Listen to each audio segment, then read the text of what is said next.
we've got a Q&A, about 20 minutes for Q&A, but if I could ask the first question. You've already touched a little bit in your remarks about why you think the UK security agencies score so well in trust scores. But of course, that's not the case all the way around the world. I've mentioned perceptions of the FBI and the CIA.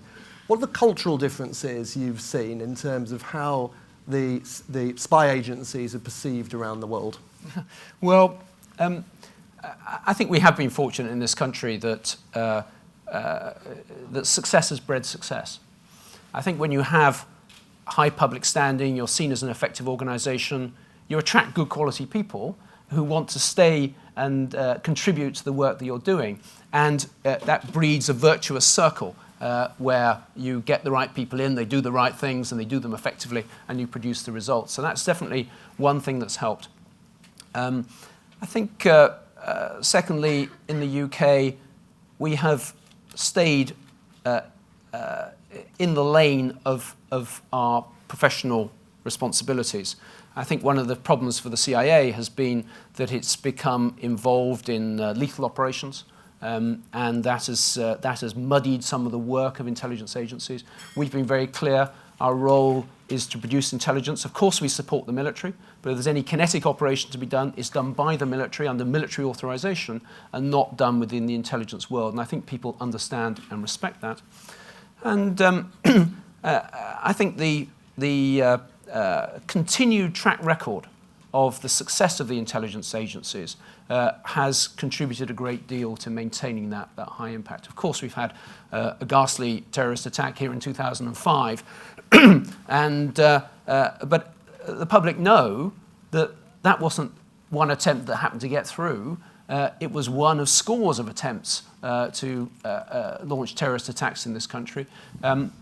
And that there's a real danger, again, as we saw earlier this month, of these attacks getting through. So effectiveness in delivering that public good, maintaining a high reputation, it reinforces itself.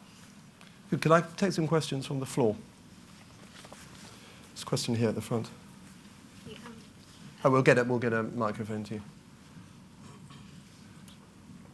Media always get in first. Well done. Sorry. Deborah Haynes from The Times.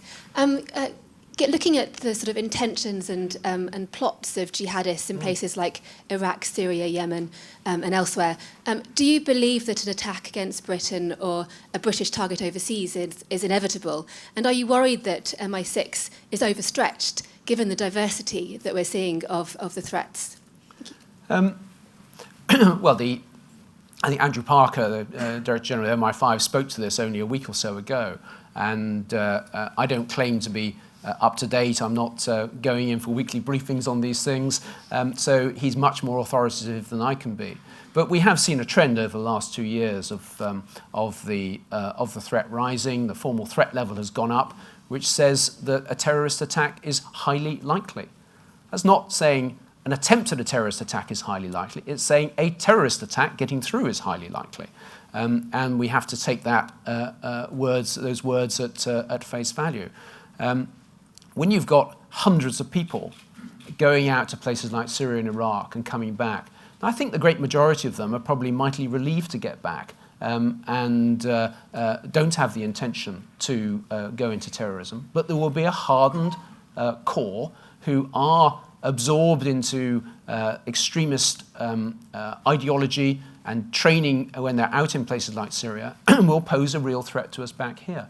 And the MI5 and police, with our support and GCHQ's support, I think the security community has done a fantastic job keeping these threats at bay. And every week you report in your newspapers of new terrorist suspects being arrested and terrorists being put on trial and convicted. That's because there's quite a lot of it out there. And if I was to sit here and say, will the goalkeepers of the security services and the police keep every single attempt to get the ball into the net out? No. At some point these threats will get through and there'll be another terrorist attack in this country. Okay. Jamie, Ruben. Got a... No, that's all right. Yeah, Jim. John, in addition to your work in intelligence, you've also been on the policy-making side, so I wondered if you could combine your thinking on this question. Do you think the current approach to defeating ISIS is adequate? Well, I don't want to get into this area, and I certainly don't want to say anything which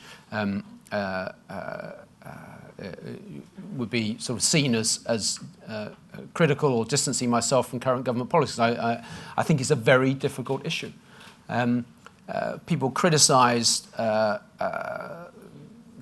Britain and the United States on Iraq because of the scale of the intervention and because of the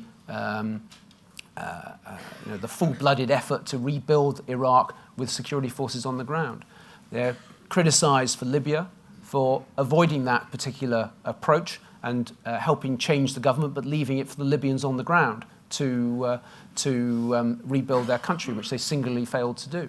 And we're criticised in Syria because we've taken neither of those approaches, and there's been a popular preference for non-intervention, and that hasn't worked either. So these issues, I think, are extraordinarily difficult to get right. And I think we beat ourselves up a bit too much if we think it's our responsibility to resolve all these problems. Sometimes you can't resolve these problems. They have to be resolved by the people on the ground. Now, I'm not the least bit attracted or sanguine about the scale of the problems in Syria, massive humanitarian losses. It's the two are closely interlinked. I think ISIS is the sort of latest phenomenon in the Islamic world, and there's been some very interesting writings recently and comments by people, including, interestingly, President Sisi of Egypt, recognizing there's a responsibility of Muslims to modernize their thinking about how traditional positions in Islam equate to the modern world, because at the moment some of those traditional rulings, as they're being cited and repeated, are reinforcing the jihadist approach. I have to say also there is a requirement for some restraint on the side of those of us in the West. I rather agree with the Pope that, of course, the attacks in Paris are completely unacceptable, but cannot be justified on any basis whatsoever. But I think respect for other people's religion is also an important part of this. If you show disrespect for others' core values, then you're going to provoke an angry response. That doesn't justify anything, but I think we just need to bear it in mind. I'm going to take a question over there, and then I'm going to take a question from Frank Gardner over here on the left after that.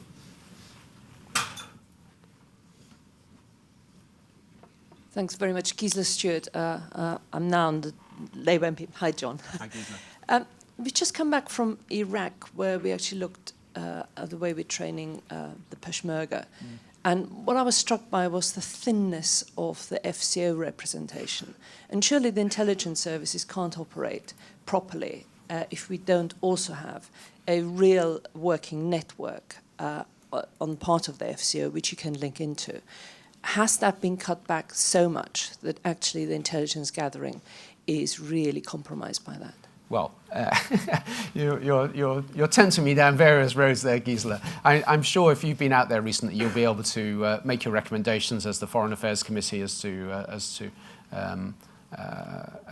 the level of investment we should make there. And the fact is that austerity across government has impacted all government departments, and you can't reduce a department's budget and expect it to have the same numbers of people doing the same work around the world as they were before. Some tough decisions have to be made. And I think actually under the previous government in Iraq, it was very difficult to get any traction in Iraq and to have any impact for the investments you were making there. And so most government agencies reduced their levels of investment in Arab Iraq anyway. In Kurdish Iraq, it's slightly different. But under the new government and the new priorities there, obviously it's right to recalibrate the priorities that you apply. So I'm not going to get into political debates as to or criticise my former employers on these things. They're difficult issues to get right, but you have to constantly re-examine them. So I think there's a question from Frank Gardner. John, if you could turn back the clock to 2011 and the start of the Syrian conflict, and there weren't hundreds of European, including British jihadists, going out there, what would you do differently? What advice would you be giving to the government to do things differently from the way it's been done? Well, Frank, I think you actually have to start back at the start of the so-called Arab Spring. You and I were in Egypt at the same time back a decade or so ago, and the hopes that were ignited in Tahrir Square in the beginning of 2011, I think were always exaggerated, and in a sense the Western reaction fueled levels of hope which weren't going to be achieved either in Egypt or elsewhere across the Arab world. There's a lot of attention now to what's happening in Tunisia.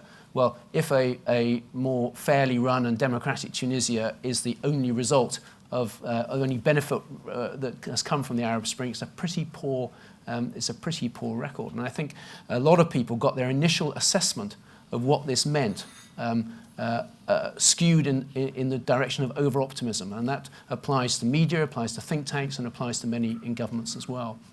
And that thinking, I think, was extended into Syria. Now, as I say, we could have invested more earlier on in arming the military. We could have invested more in terms of controlling space on the ground, as happened, for example, in 1991 in Iraq. But the public appetite here for that was very low, and it's pretty low in America as well.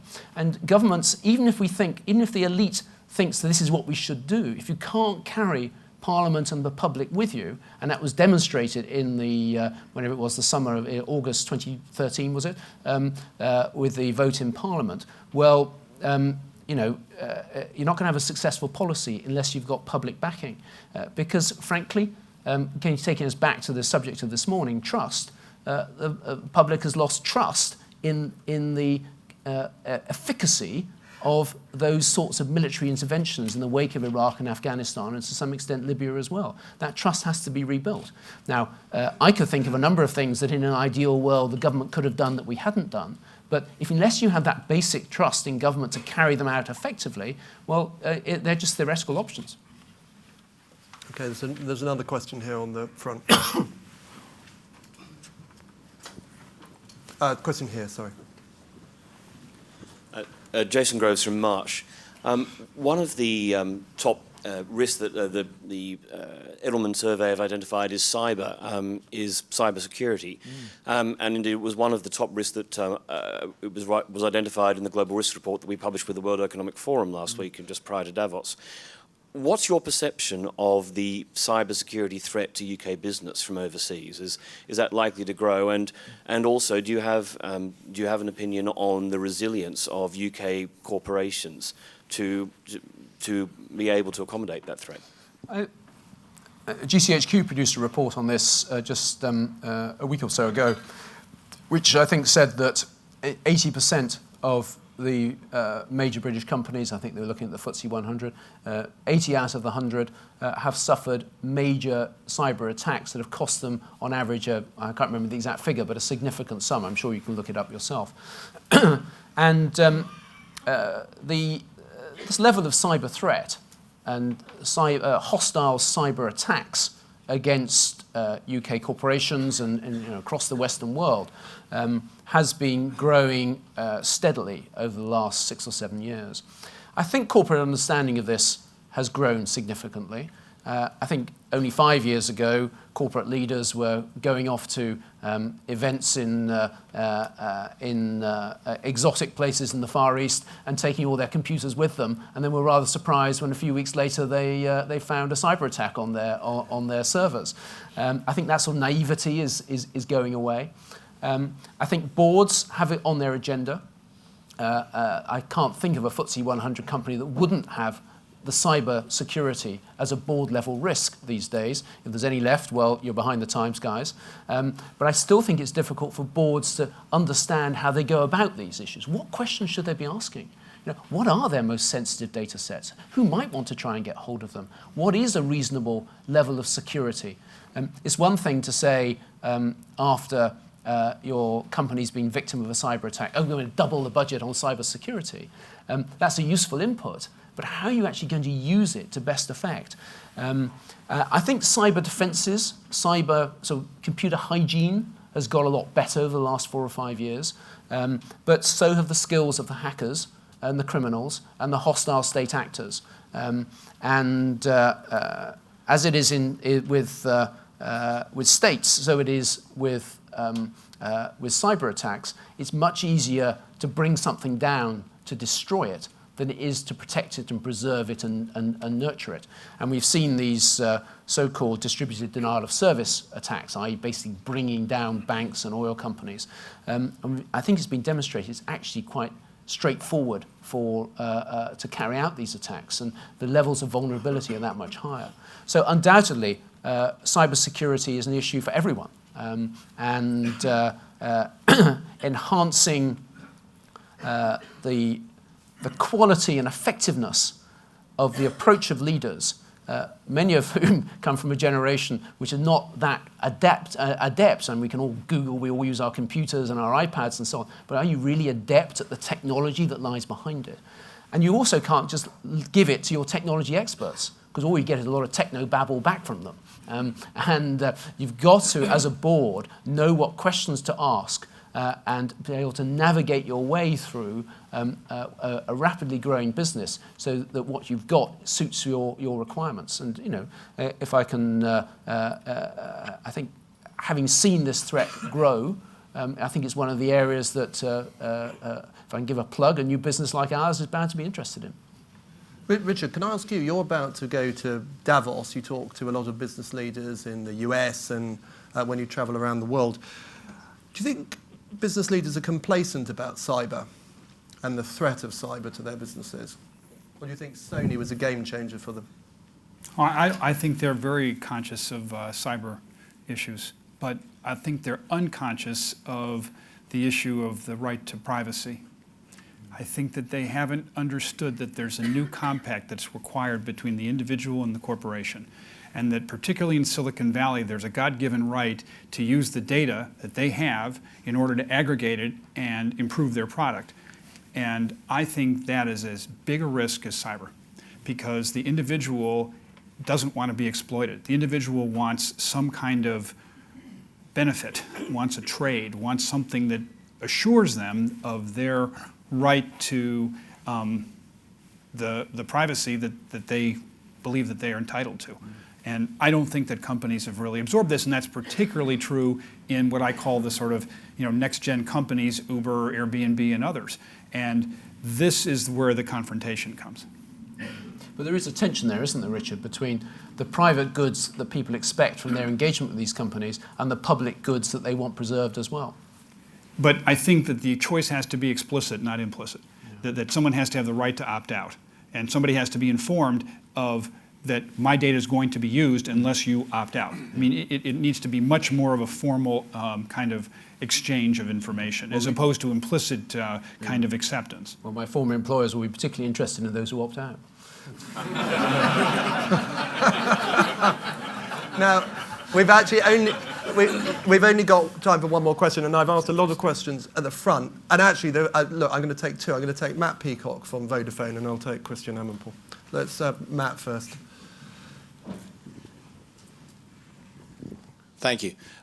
Within the next 2 years or so, the vast majority of all communications on the planet will be in the form of internet data, including our voice calls and our messaging. The vast majority of that internet traffic will be encrypted, and the vast majority of that encryption will be held with the key outside the European Union. In fact, it may not even have a key that's accessible at all, maybe a one-time use key.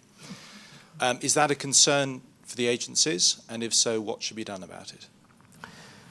Yes, of course it's a concern for the agencies. I mean, I can't speak on their behalf. It was certainly a great concern for me that the, if you like, the informal cooperation that worked well between most technology companies and communication companies and security services was broken by the Snowden revelations and has not been repaired for some of the reasons that Richard has set out and that you've set out. As I said before, these new developments in technology and in communications are vastly advantageous to our economies and to our way of life and to family cohesion. I know only too well, with 2 of my 3 children living overseas, just how invaluable some of these things like WhatsApp and FaceTime and so on can be when you want to keep your family well connected and connected with your friends. But if the technology companies allow to be developed areas which are simply impenetrable, you are inviting problems.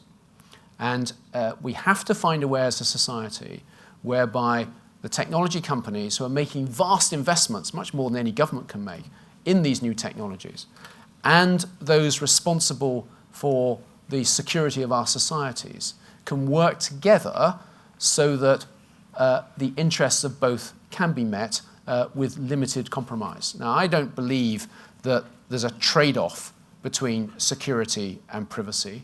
I think they go together. If you have a society which evades and abuses privacy, then ultimately there'll be a reaction against it that damages your security. If you don't have any security, then all your basic freedoms are at threat. So we've got to find a way of building the trust in governments and in technology companies that both the private uses that people justifiably expect to be able to have of these new technologies and the public goods are both being met at the same time. Now, Snowden threw a massive rock in the pool. The ripples from that still haven't died down, but it has provoked a debate on these very difficult issues. I'm not going to prescribe the outcome, but the sort of path you're describing, which is a very familiar direction of this technology investment, tells me that there needs to be some new compact between the technology companies and those who are responsible for security. If we're not to see events like we saw in Paris last week, and which we've seen also across, in Yemen, in Nigeria, and so on, become more and more features of our lives, and we can't afford that to happen. Christiane, last question.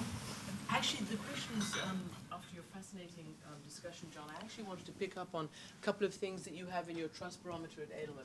I was cheekily accused that at the very top of your national trust is the UAE, and I wonder why, given that they don't abide by any of the principles of democracy, human rights, all the values that perhaps that we appreciate.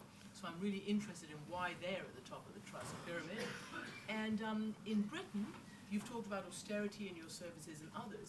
It seems to me if we have a crisis of trust in our governments and institutions, if intelligence and police are so trusted and obviously so vital, particularly now from the neighborhood to the nation, why could there not be a government, sort of redirection of funds to that area to build it up and keep it as necessary and effective as we So, Christiane, the UAE statistic is actually of the UAE people and their own trusted institutions, and they feel good because their economy's good.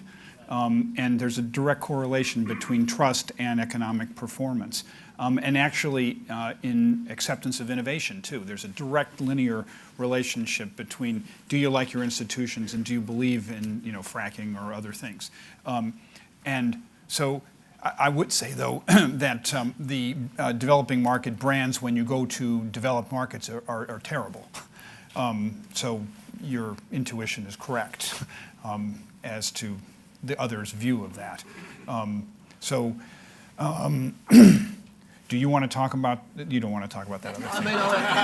Why don't I pick up your second question in the sort of concluding remarks? I mean, all I will say is I suspect after this morning, in the last hour, there'll probably be a lot of people leaving the room today that would agree with you that the security services, intelligence gathering actually is a really important arm of government, and it's clearly an arm of government that the public trust and therefore should be well funded and well resourced. I don't think anyone would leave this room disagreeing with that.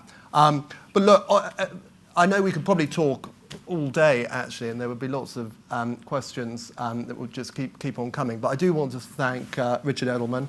I want to thank Sir John Sawes as well. It would be enormously impolite of me if I didn't give Sir John Sawes a gift. And I know, old habits die hard and all of that. But if ever you need a refresher, John, I found this book. It's called The Business of Spying. It was published in 1972, and it's got everything in there in case you ever need a refresher. So that's on me. Thank you very much.